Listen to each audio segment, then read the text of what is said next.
ಪಾಠ 2 ಅನ್ನದಾನ. ಪದಗಳ ಅರ್ಥ ತಿಳಿಯಿರಿ. ಅಡವಿ, ಕಾಡು, ಅರಣ್ಯ. ದಣಿವು, ಆಯಾಸ. ದಾನ, ಕೊಡುಗೆ. ಬೇಡ, ಬೇಟೆಗಾರ, ಮಂದಿ, ಜನ. ಸರ್ಪ, ಹಾವು. ಉರಗ, ಹಡೆ. ಹೆರಿಗೆಯಾಗು, ಜನ್ಮ ನೀಡು. ಹುತ್ತ, ಹಾವಿನ ವಾಸಸ್ಥಾನ. ಗೆದ್ದಲು, ಕಟ್ಟಿದ ಮಣ್ಣಿನ ಗೂಡು. ಕೈಲಾಸ, ಶಿವನ ವಾಸಸ್ಥಳ. ದರ್ಬಾರು, ಅಧಿಕಾರ ನಡೆಸುವಿಕೆ. ಧಾರೆ, ಒಂದೇ ಸಮನೆ ನೀರು ಸುರಿಸುವಿಕೆ. ಭಿಕ್ಷೆ, ಬೇಡುವುದು. ವರ, ಮದುವೆಯಾಗುವ ಗಂಡು. ಸೀದಾ, ನೇರವಾಗಿ. ಹಳಹಳಿಸು, ಉಮ್ಮಳಿಸು, ದುಃಖಿತನಾಗು.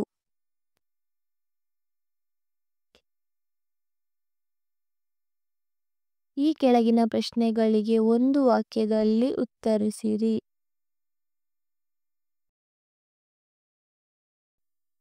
1. ತಾಯಿಯ ಅನ್ನದಾನವನ್ನು ಕಂಡು ಮಗನಿಗೆ ಯಾವ ಯೋಚನೆ ಬಂದಿತು? ತಾಯಿಯ ಅನ್ನದಾನವನ್ನು ಕಂಡ ಮಗನು ಅನ್ನದಾನವೊಂದನ್ನು ಬಿಟ್ಟಿದ್ದರೆ ದೊಡ್ಡ ಶ್ರೀಮಂತರಾಗಬಹುದಿತ್ತು ಎಂಬ ಯೋಚನೆ ಬಂದಿತು. 2. ತಾಯಿಯು ಅನ್ನದಾನದ ಬಗ್ಗೆ ಮಗನಿಗೆ ಏನೆಂದು ಹೇಳಿದಳು?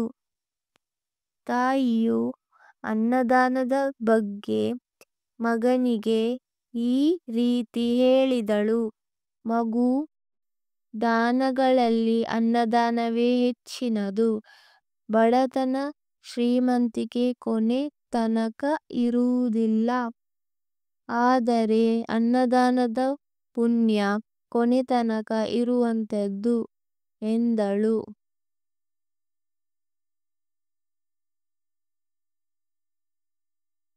3. ತಾಯಿ ಮಗನನ್ನು ಶಿವನ ಬಳಿ ಏಕೆ ಕಳುಹಿಸಿದಳು?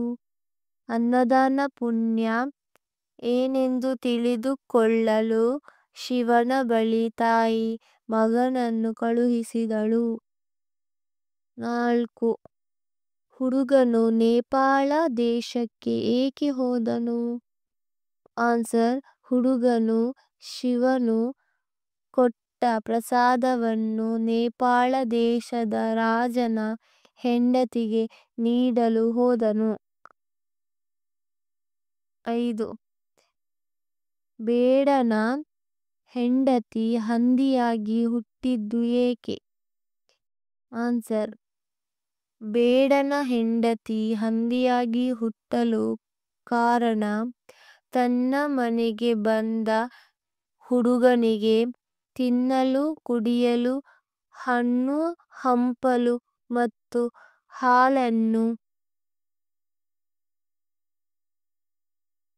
ನೀಡದೆ ಇದ್ದ ಕಾರಣ ಅವಳು ಹಂದಿಯಾಗಿ ಹುಟ್ಟಿದಳು.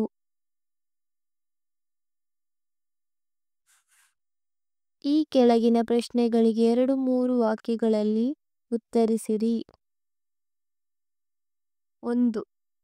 ತಾಯಿಯೊಬ್ಬಳು ಅನ್ನದಾನ ಮಾಡುತ್ತಾ ಮಗನೊಂದಿಗೆ ಹೇಗೆ ಜೀವಿಸುತ್ತಿದ್ದಳು? ಆನ್ಸರ್: ತಾಯಿ ಅವರಿವರ ಮನೆಯ ಕಸಮುಸುರೆ ತೊಳೆದು ತಂದುದರಲ್ಲಿ ಮನೆಗೆ ಬಂದವರಿಗೆ ದಾನ ಮಾಡಿ ಉಳಿದುದನ್ನು ಇಬ್ಬರು ತಿನ್ನುತ್ತಿದ್ದರು. ಒಂದೊಂದು ದಿನ ಬಹಳ ಮಂದಿ ಭಿಕ್ಷೆಗೆ ಬಂದರೆ ಮಗನಿಗಷ್ಟು ಇಟ್ಟು ತನ್ನ ಪಾಲಿನ ಅನ್ನವನ್ನು ದಾನ ಮಾಡುತ್ತಾ ಜೀವಿಸುತ್ತಿದ್ದಳು.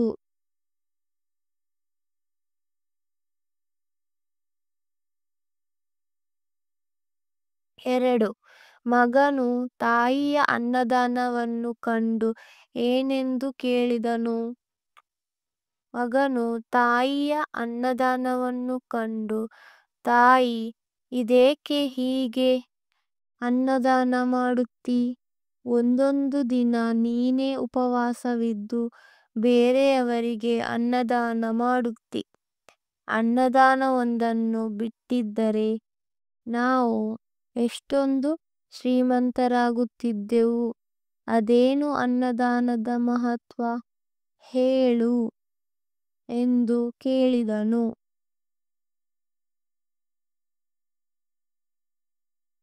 3.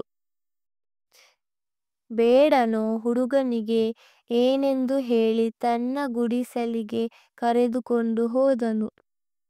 ಆನ್ಸರ್: ಬೇಡನು ಹುಡುಗನಿಗೆ ಈ ರೀತಿ ಹೇಳಿ ಕರೆದುಕೊಂಡು ಹೋದನು. ಏ ಹುಡುಗ, ಸಂಜೆ ಸಮಯದಲ್ಲಿ ಹೀಗೆ ಕಾಡಿನಲ್ಲಿ ಅಡ್ಡಾಡಿದರೆ ಏನು ಗತಿಯಾದೀತು? ಇದು ಹುಲಿ ಸಿಂಹಗಳಿರುವ ಸ್ಥಳ. ಇಂದು ರಾತ್ರಿ ನಮ್ಮ ಗುಡಿಸಲಲ್ಲಿದ್ದು ನಾಳೆ ಹೋದಿಯಂತೆ, ಬಾ ಎಂದು ಹೇಳಿ ಕರೆದುಕೊಂಡು ಹೋದನು.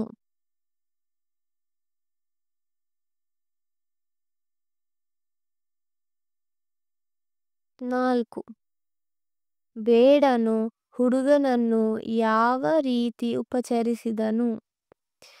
ಆನ್ಸರ್: ಬೇಡನು ಹುಡುಗನಿಗೆ ತನ್ನ ಪಾಲಿನ ಹಣ್ಣು ಹಾಲು ಕೊಟ್ಟ.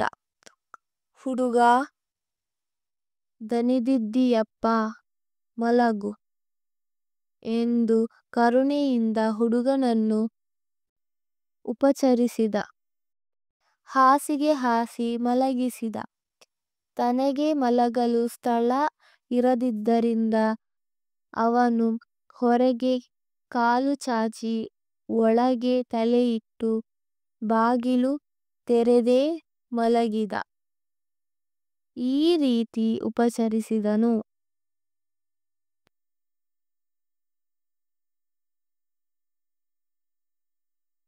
5.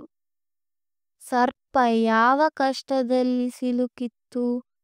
ಆ ಕಷ್ಟದಿಂದ ಅದು ಹೇಗೆ ಪಾರಾಯಿತು? ಸರ್ಪವು ಹುತ್ತದ ಒಳಗೂ ಹೋಗದೆ ಹೊರಗೂ ಬರಲಾರದೆ ಸಿಲುಕಿತ್ತು. ಆ ಕಷ್ಟದಿಂದ ಅದು ತನ್ನ ನೆತ್ತಿಯ ಮೇಲಿನ ರತ್ನವನ್ನು ಯೋಗ್ಯನಿಗೆ ದಾನ ಮಾಡಿ ಪಾರಾಯಿತು.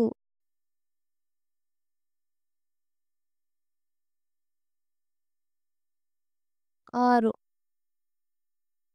ಶಿವನು ಹುಡುಗನಿಗೆ ಏನೆಂದು ಹೇಳಿ ಕಳುಹಿಸಿದನು? ಆನ್ಸರ್: ಶಿವನು ಹುಡುಗನಿಗೆ ಈ ರೀತಿ ಹೇಳಿದನು. ನೋಡು ಮಗು, ನೇಪಾಳ ದೇಶದ ರಾಜನ ಹೆಂಡತಿ ಗರ್ಭವತಿಯಾಗಿದ್ದಾಳೆ. ನೀನು ಹೋಗಿ ನಾನು ಕೊಟ್ಟ ಪ್ರಸಾದ ಕೊಡು, ಹಡೆಯುತ್ತಾಳೆ. ಹುಟ್ಟಿದ ಆ ಕೂಸನ್ನು ಕೇಳಿದರೆ ಅದು ನಿನಗೆ ಅನ್ನದಾನದ ಪುಣ್ಯ ಏನೆನ್ನುವುದನ್ನು ಹೇಳುತ್ತದೆ ಎಂದು ಅವನು ಕೇಳಿದ ಪ್ರಶ್ನೆಗೆ ಉತ್ತರ ಹೇಳಿ ಕಳುಹಿಸಿದನು.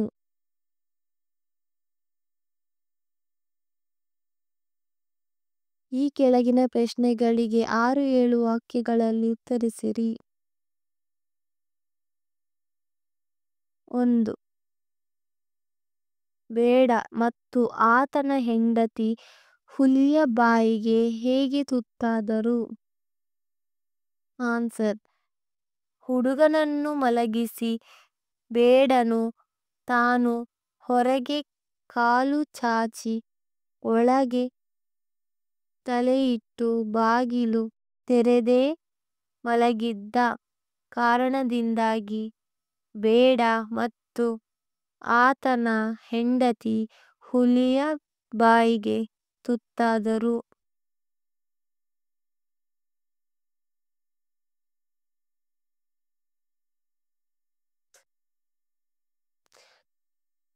2. ಹುಡುಗನು ಶಿವನ ಬಳಿ ಕೇಳಿದ ಪ್ರಶ್ನೆಗಳಾವು? ಅದಕ್ಕೆ ಶಿವನು ನೀಡಿದ ಉತ್ತರಗಳೇನು? ಆನ್ಸರ್: ಹುಡುಗನು ಶಿವನ ಬಳಿ ಈ ರೀತಿ ಕೇಳಿದ: ಶಂಭೋ, ಅನ್ನದಾನ ಪುಣ್ಯ ಏನು ಹೇಳಬೇಕು? ಅದಕ್ಕೆ ಶಿವನು: ನೋಡು ಮಗು, ನೇಪಾಳ ದೇಶದ ರಾಜನ ಹೆಂಡತಿ ಗರ್ಭವತಿಯಾಗಿದ್ದಾಳೆ. ನೀನು ಹೋಗಿ ನಾನು ಕೊಟ್ಟ ಪ್ರಸಾದ ಕೊಡು. ಹಡೆಯುತ್ತಾಳೆ. ಹುಟ್ಟಿದ ಆ ಕೂಸನ್ನು ಕೇಳಿದರೆ ಅದು ನಿನಗೆ ಅನ್ನದಾನದ ಪುಣ್ಯ ಏನೆನ್ನುವುದನ್ನು ಹೇಳುತ್ತದೆ ಎಂದನು. ಹಾಗೆಯೇ ರಾಜನ ಕೆರೆಯಲ್ಲಿ ನೀರು ಬೀಳದಿರುವ ಕಾರಣ ಕೇಳಿದ. ಅದಕ್ಕೆ ಶಿವನು: ರಾಜನಿಗೆ ಬೆಳೆದ ಮಗಳಿದ್ದಾಳೆ. ಅವಳಿಗೆ ಯೋಗ್ಯ ವರನಿಗೆ ಕೊಟ್ಟು ಮದುವೆ ಮಾಡಿದರೆ ಕೆರೆಯಲ್ಲಿ ನೀರು ತುಂಬುತ್ತದೆ. ಹಾಗೆ ಕುಂಟನ ಕಾಲು ಏಕೆ ಹೋಗಿವೆ?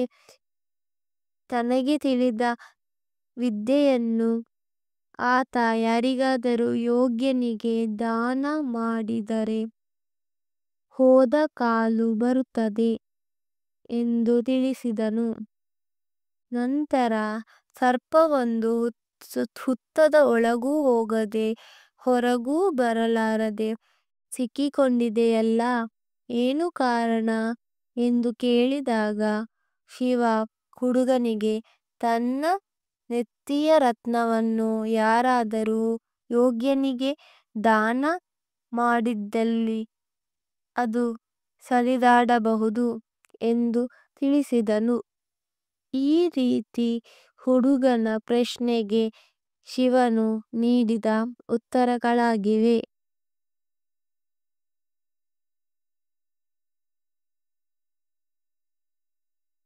3.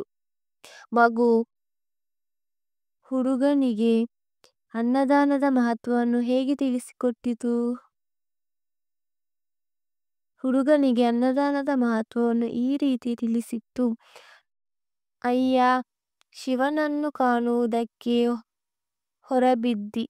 ಅಡವಿಯಲ್ಲಿ ದಾರಿ ತಪ್ಪಿ ಅಲೆದಾಡುತ್ತಿದ್ದೆ.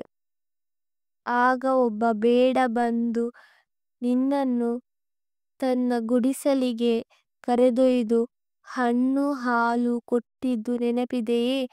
ಆಗ ಹುಡುಗ: ಹೌದು, ಹಾಗೆ ಮಾಡಿದ ಬೇಡ ನಾನೇ.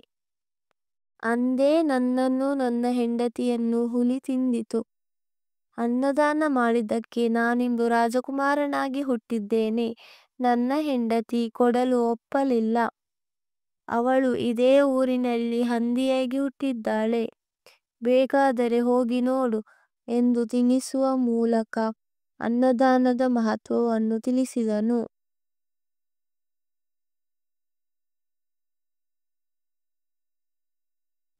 ಇಲ್ಲಿರುವ ಮಾತುಗಳನ್ನು ಯಾರು ಯಾರಿಗೆ ಹೇಳಿದರು ತಿಳಿಸಿರಿ. 1. ಬಡತನ ಶ್ರೀಮಂತಿಕೆ ಕೊನೆಯ ತನಕ ಇರುವುದಿಲ್ಲ. ಆನ್ಸರ್: ಈ ಮಾತನ್ನು ಹುಡುಗನ ತಾಯಿ ಹುಡುಗನಿಗೆ ಹೇಳಿದಳು. 2. ಬೇಕಿದ್ದರೆ ನಿನ್ನ ಪಾಲಿನ ಹಣ್ಣು ಹಾಲು ಕೊಡು. ಆನ್ಸರ್: ಈ ಮಾತನ್ನು ಬೇಡನ ಹೆಂಡತಿ ಬೇಡನಿಗೆ ಹೇಳಿದಳು. 3. ನಿನಗಿಂತ ಯೋಗ್ಯ ವರ ಇನ್ನಾರಿದ್ದಾರು ಬಾ. ಆನ್ಸರ್: ಈ ಮಾತನ್ನು ರಾಜ ಹುಡುಗನಿಗೆ ಹೇಳಿದ.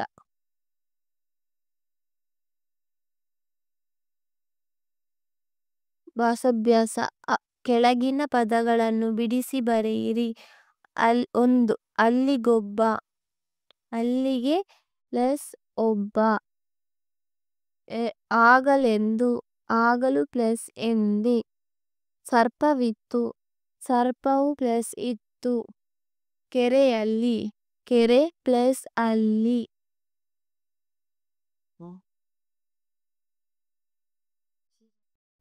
ಕೆಳಗಿನ ಪದಗಳಿಗೆ ವಿರುದ್ಧಾರ್ಥಕ ಪದಗಳನ್ನು ಬರೆಯಿರಿ. ಶ್ರೀಮಂತ, ಬಡವ. ಕರುಣೆ, ನಿಷ್ಕರುಣೆ. ಹೊರಗೆ, ಒಳಗೆ. ವಿದ್ಯೆ, ಅವಿದ್ಯೆ. ಬೆಳಕು, ಕತ್ತಲು. ಅನ್ಯಾಯ, ನ್ಯಾಯ. ಯೋಗ್ಯ, ಅಯೋಗ್ಯ, ಸುಖ, ದುಃಖ.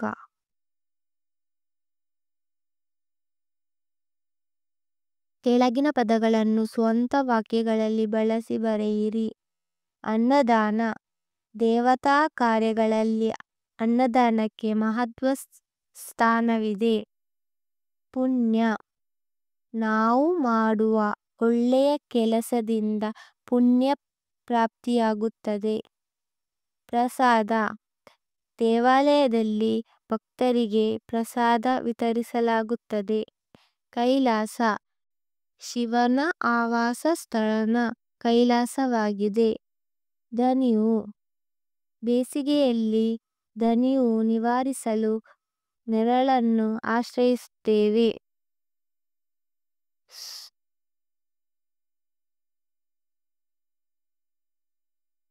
ಈ ಸೂಚನೆಗಳಿಗನುಸಾರ ವಾಕ್ಯಗಳನ್ನು ಪುನಃ ರಚಿಸಿರಿ.